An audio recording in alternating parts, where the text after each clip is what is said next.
Hello, this is Paul Chek. Today I thought I'd share some neat stuff out of my dynamic medicine ball training series, which you can get on DVD either as a series of videos with approximately 100 or more exercises, I can't remember, but a lot. And these exercises can be used by the novice all the way to the most elite athlete. It's also a correspondence course, and there's lots of pictures and things to help you master your studies in the gym and anywhere else. Today I'm going to show you the overhead toss exercise, which is great abdominal conditioning, and it's really good core conditioning for any sport where you need to move things like implements quickly, such as a hockey stick, throwing something, martial arts, anywhere where you need quick arm movement when your feet are on the ground, i.e. a lot of sports. One of the things about medicine ball training that's very unique is that you can move medicine balls at speeds very close to or equal to many work and sports environments, where when you're training in the gym and you're using higher resistance, you're going to have to slow down to deal with the heavier weight. As my friend and associate Al Vermeil, who was longtime strength coach of the Chicago Bulls, said, train slow, be slow. So if we stick to too much heavy, slow training, it can make us stronger, but we can easily see a drop in our performance in sports where explosiveness is necessary.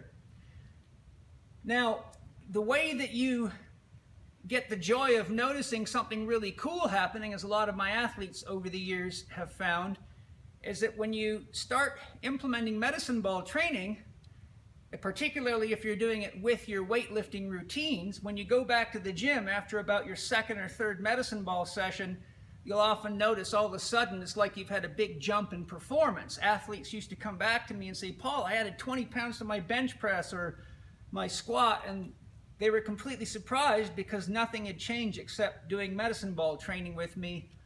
In my training sessions, I used to run speed, agility, and quickness workshops where I got a lot of athletes, amateur and professional, together on the weekends, and we did a lot of cool stuff, a lot of which is in my dynamic medicine ball training series. You can even see a lot of these athletes.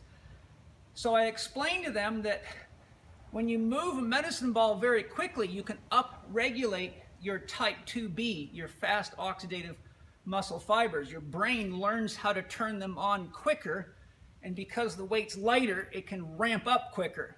So the nervous system actually becomes more efficient at up-regulating motor neuron activity. So if you're a martial artist, you can turn quicker, you can throw people quicker. If you're a baseball player, you can throw the ball with more explosiveness. If you're a golfer, you can swing with more explosiveness. Pretty much any exercise where there's higher resistance can be aided by scheduled periods of training of explosive medicine ball training. Now, not everybody should be doing the kind of training I'm sharing here.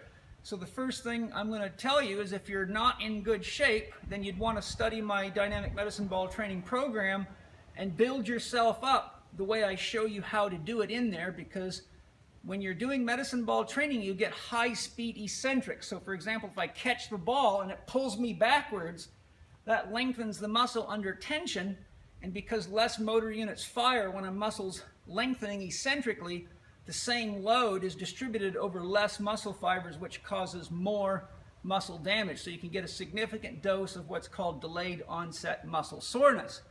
The exercise I'm going to show you today is an overhead toss. I'm going to use my favorite rebounder that's manufactured by Total Gym, and it's being held down by the best weights you can buy in the world, Eleiko Barbell Company. One of your prerequisites for this exercise is making sure you have enough flexibility in your thoracic spine.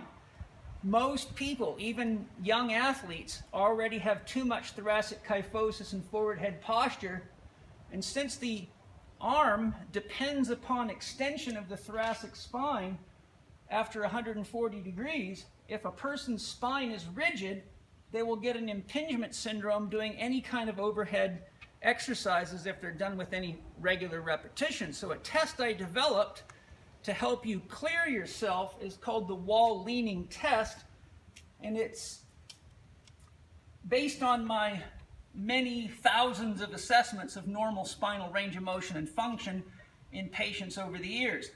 Basically, you should be able to get against a post or the corner of a doorway or a machine and flatten your low back and bring everything touching the post from your sacrum all the way up to C7, T1 up here. So I shouldn't be able to get my fingers between the post and my spine anywhere.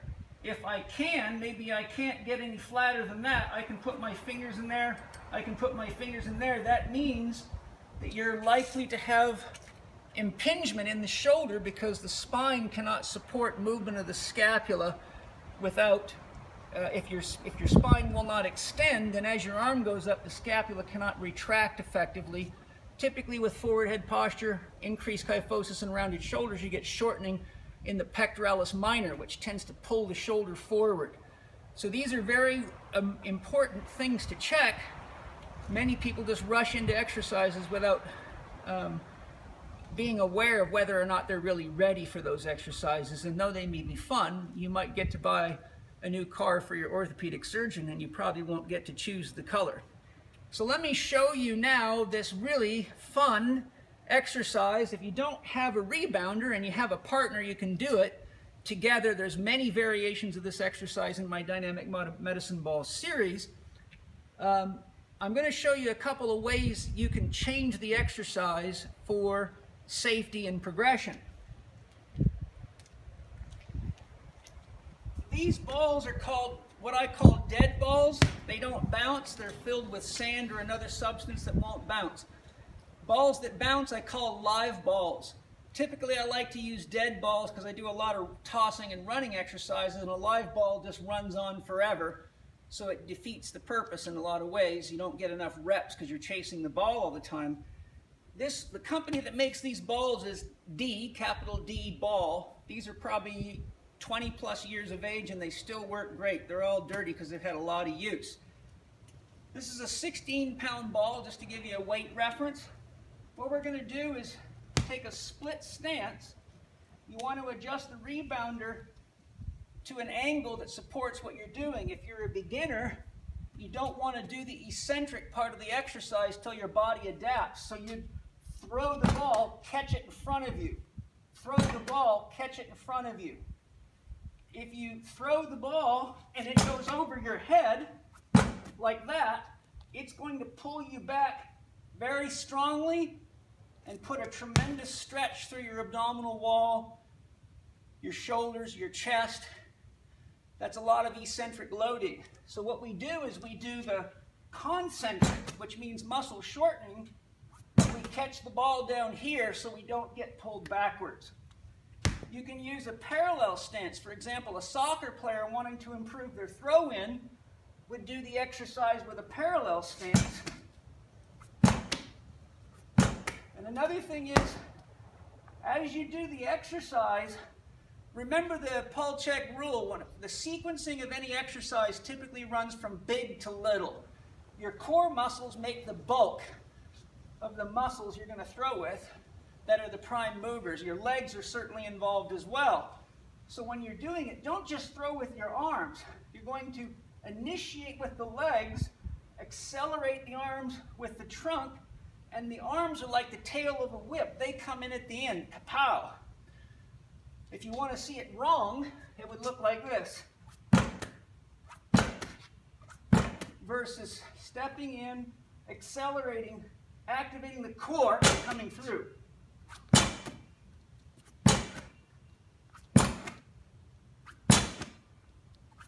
So again, when you catch the ball up high like that, it's going to pull you back. A typical round would be about 10 tosses with left leg forward, 10 with right leg forward. It'll vary depending on what type of activity you're trying to condition for, but generally if you want maximum explosiveness, you don't want to go past the point at which you feel like your speed is slowing down or your explosiveness is slowing down. Remember the 10% rule. If you feel like you've dropped 10% in performance from the reps you did at your highest performance, Typically it means the nervous system's fatigued and it's a good time to take a rest. So these are some basic tips. You can have a lot of fun. You can do different things. You can get further away from it if you want. Throw it further.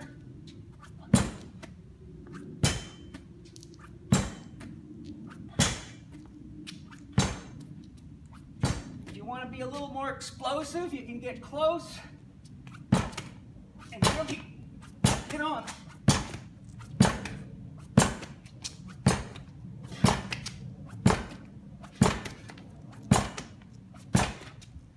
Okay, that's it for today. High speed, lots of fun. Check yourself out so you don't get hurt. Concentric first before eccentric. Start with small doses, like 1 set. Wait till you see how sore you get. Build up from there. Study dynamic medicine ball training. Show you how to use medicine balls for everything from rehab to training the best athletes in the world. See you next time. I'm Chek.